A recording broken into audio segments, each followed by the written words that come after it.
Oke, sahabat pembelajar hipnosis dimanapun Anda berada, kembali lagi bersama saya Reski Daniels dalam sebuah vlognosis, sebuah vlog yang membahas tentang hipnosis. Pada topik kali ini saya akan mengangkat tema yaitu hypno-teaching. Apa itu hypno-teaching? Kita akan bahas. Hal yang pertama yang harus kita pahami adalah hypno-teaching. Dari definisinya yaitu hypnosis for teaching, yaitu bagaimana konsep dan aplikasi hipnosis dimanfaatkan, diaplikasikan di dalam pengajaran.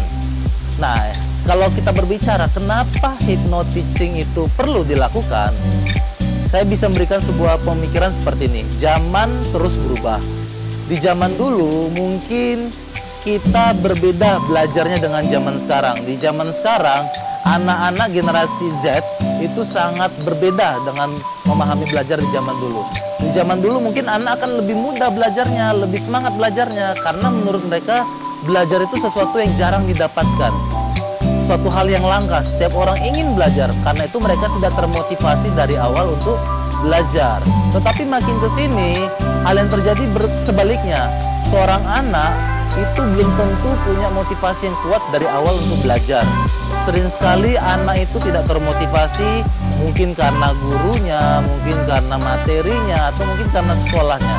Karena itu penting sekali jika ada yang bertanya, "Pak, bagaimana caranya agar saya sebagai guru bisa mengajarkan materi saya kepada anak-anak meskipun mereka ada yang termotivasi, ada yang tidak termotivasi?" Nah, bagaimana caranya?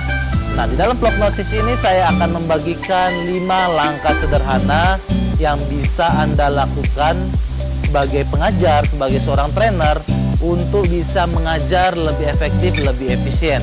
Metodenya saya beri nama hypno-teaching.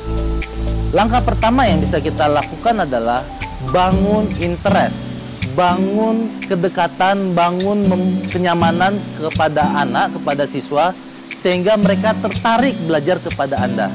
Di langkah pertama ini adalah sebuah langkah di mana Anda menjawab sebuah pertanyaan, yaitu why. Why di sini apa? Why di sini adalah mengapa anak harus belajar materi ini sekarang. Yang kedua, why-nya adalah mengapa anak harus mendengarkan dari Anda. Kenapa dia harus belajar langsung dari Anda, bukan dari orang lain.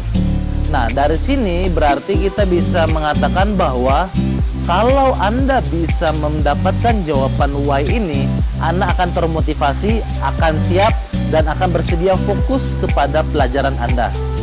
Bagaimana cara untuk menumbuhkan why ini? Hal yang bisa Anda lakukan adalah dengan bercerita.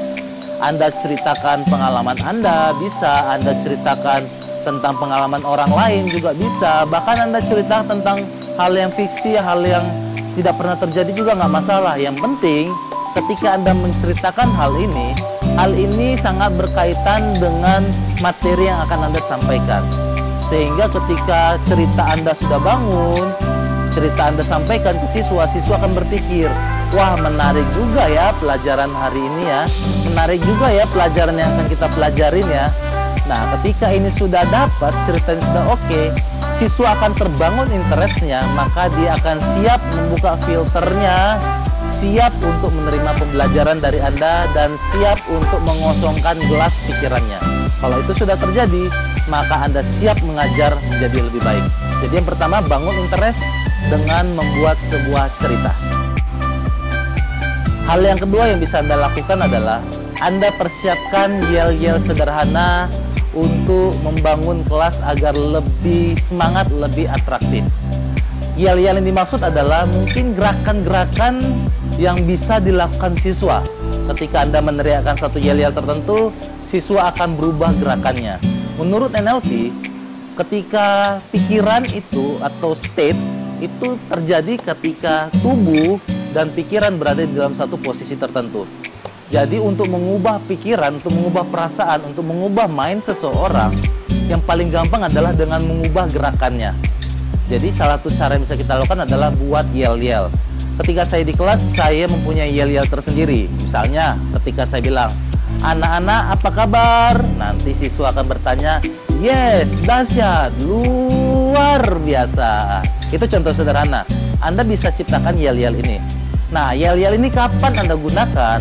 Anda bisa gunakan yel-yel ini ketika Anda berada di tengah pengajaran dan pada saat mengajar Anda melihat situasi kelas sudah mulai kurang kondusif atau situasi kelas mulai ngantuk, Anda bisa gunakan yel-yel ini sehingga langsung Anda bertanya, "Anak-anak, apa kabar?" Nanti siswa akan langsung merespon dan moodnya akan normal kembali.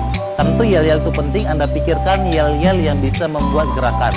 Kalau perlu gerakan yang bisa memunculkan rasa emosi tertentu saja.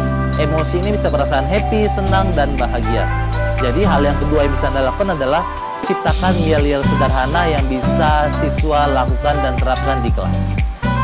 Hal yang ketiga yang bisa Anda lakukan adalah Anda bangun interaksi yang sangat kondusif. Ketika kita berbicara interaksi, berarti kita membutuhkan sebuah kelas di mana komunikasinya dua arah.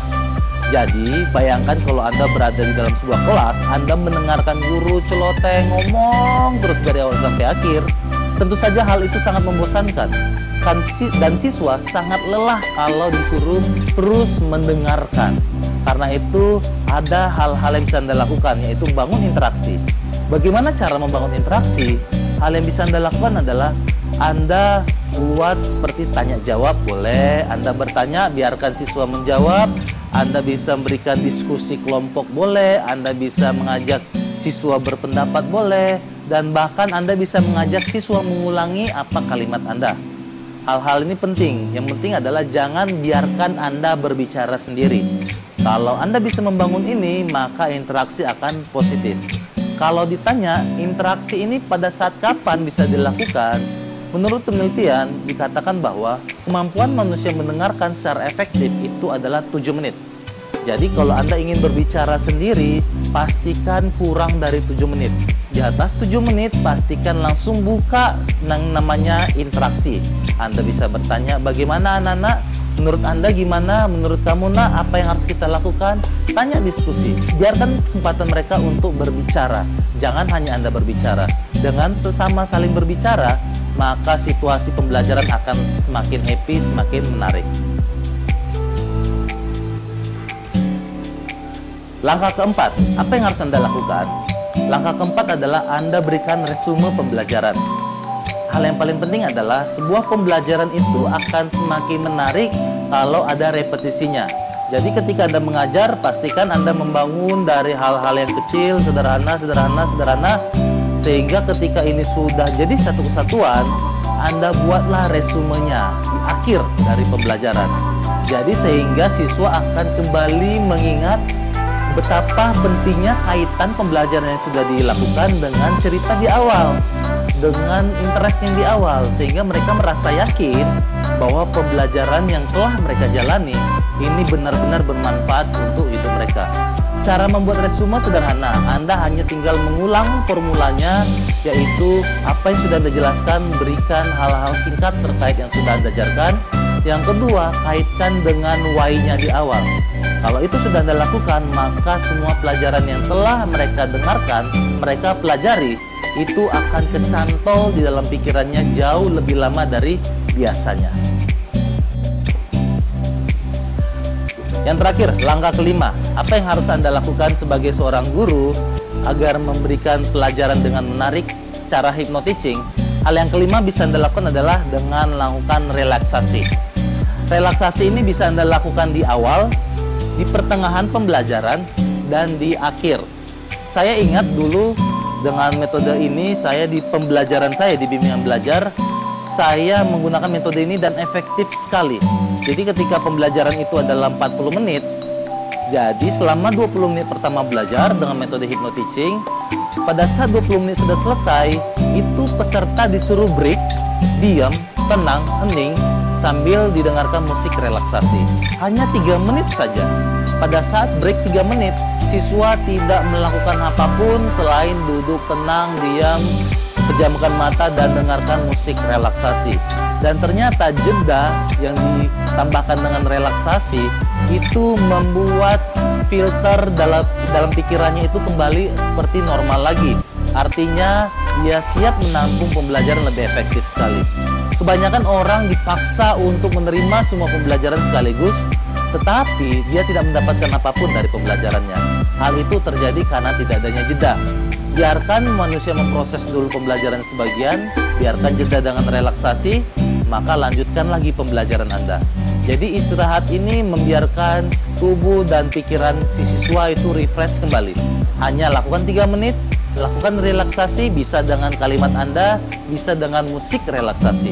Kalau ini bisa Anda lakukan, maka siswa akan semangat dan optimal dalam mempelajari pelajaran Anda.